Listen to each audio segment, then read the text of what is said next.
Tonight, a 13-year-old is accused of stealing a car and leading police on a dangerous chase. And Petersburg police have a case of road rage on their hands after another Confederate flag run turns violent. And mainly clear to partly cloudy skies around the area tonight. Temperature is actually pretty comfortable. What can we expect for the second half of the weekend? I've got your complete forecast on the Fox News at 10.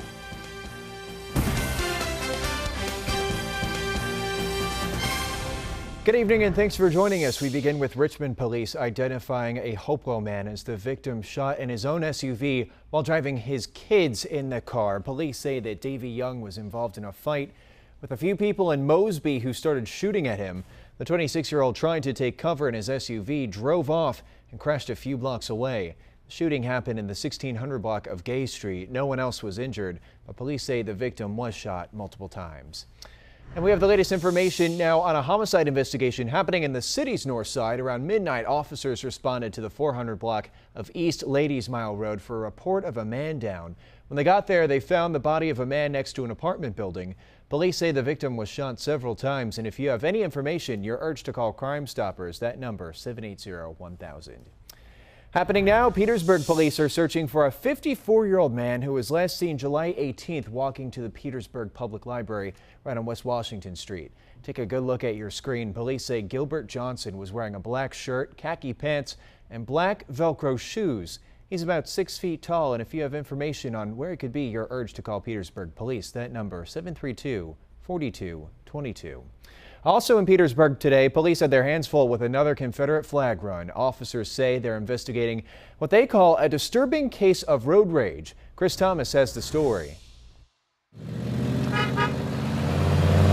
could not miss the Confederate flag run in Petersburg Saturday morning. Participants hoping for a simple takeaway. I want them to think I'm proud of my heritage, not I'm rooting to go kill some black people. I am proud of my heritage. To be honest with you, I don't care about what anybody else thinks. You know, this is my life. I'm going to do what I want to. But Jacob Yost and his sister Haley Simpkins could not believe someone threw what appears to be red soda on their car as they made their way to the event. As we were pulling away from the stoplight, we got a cup thrown at us full of drink because we were flying the flag.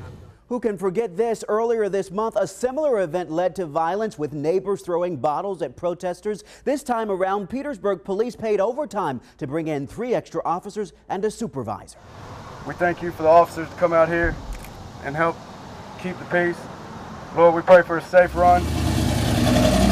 Organizers calling this a peaceful demonstration meant to speak out against the governor's call to remove the Confederate flag from Virginia license plates after 9 South Carolina churchgoers were murdered at the hands of Dylan Roof, often pictured holding the flag. And we feel like if they are going to take away the flag rights, then they have the rights to take away everything else, like gun rights and freedom of speech. Some images we can't show on TV, but you get the message here. Dixie never dies. It's not hate, it's heritage. And Petersburg police also confirmed with us that they did take an incident report today. If you have any information on what happened there, you're urged to call the police department. Well, Hopewell police investigating a drive-by shooting that injured 4 people today.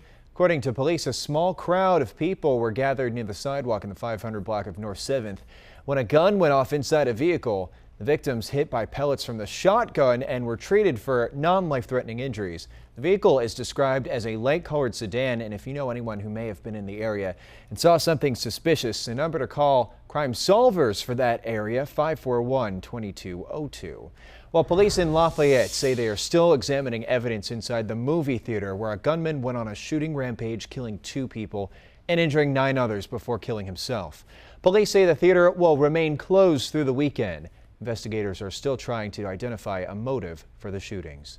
It's quiet. It's a somber scene, and as soon as we can turn it back over to the Grand, we're going to try to do that to try to get things moving forward again. Investigators say the gunman, John Russell Hauser, moved into a motel in Louisiana a few weeks ago after losing his family, home, and business in Alabama. Police say they're still processing items found inside that theater. And a somber scene in Illinois as many say goodbye to Sandra Bland at her funeral today. Services for the 28-year-old were held not far from where she grew up. We celebrate that Sandy Bland was someone, a young lady who refused to be subdued and silenced, and she lived in her own truth. After being arrested for assault during a traffic stop in Texas, the 28-year-old was found dead in her jail cell 3 days later. A medical examiner says she committed suicide, but Bland's family is skeptical. They say she was excited about starting a new job in Texas and that she wouldn't have taken her own life.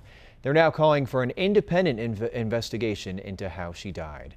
Also today, friends and family gathered to pay tribute to a Chesterfield father killed in a tractor-trailer accident in North Carolina.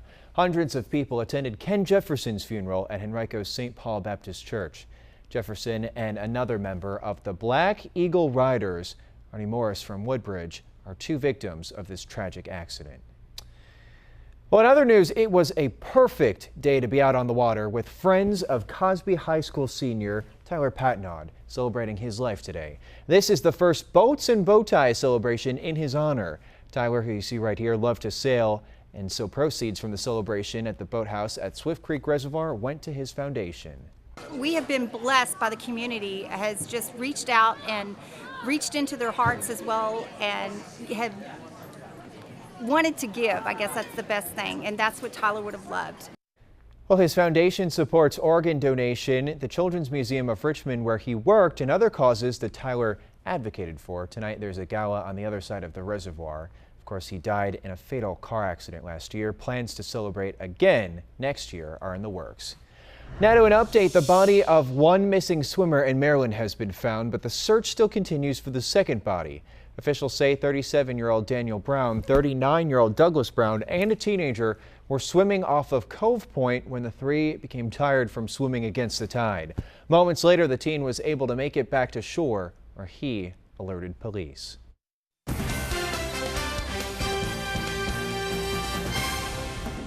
Coming up, a 13-year-old steals a car, leading police on this high-speed chase through the city. And incredible video of a hotel fire caught on camera. That is next when we come back here on Fox News at 10.